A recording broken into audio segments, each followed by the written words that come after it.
I know I told you guys I'd be posting a Question Tuesday video with @Mariah15 today, but @Mariah15 has come down with a cold, and so we are pushing that video back to sometime next week, probably next Tuesday. As I've mentioned before, I graduated from my university in May, and there have been a lot of things since then I've missed about being in school.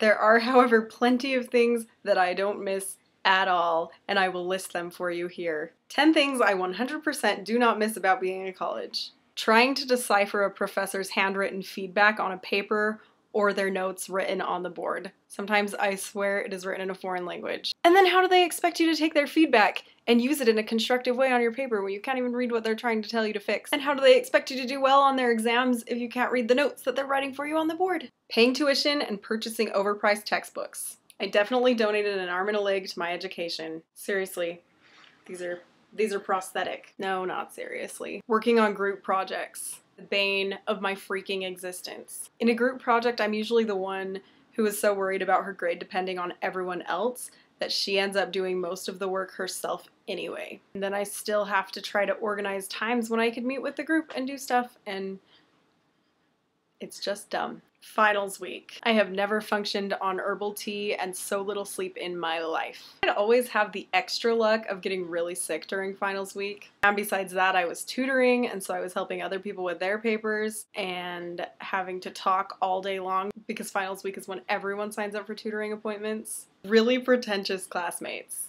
You know, the ones who think everything they say is a precious gem of wisdom, and they're constantly raising their hands to express their opinion because they think everyone will be able to benefit from what they have to say. Being assigned several hundred pages of reading per week. I typically enjoy reading very much, but when it's several hundred pages of textbooks and really old novels that are hard to read in that quantity, it was a little bit too much for me to handle sometimes. Writing those completely uninspired, argumentative essays that you had to gear towards the teacher's opinion in order to get a good grade. I'm definitely not saying all professors are that way, but the ones who are a pain to write for. You just totally grudge the entire writing process, and it's just not a good experience all around.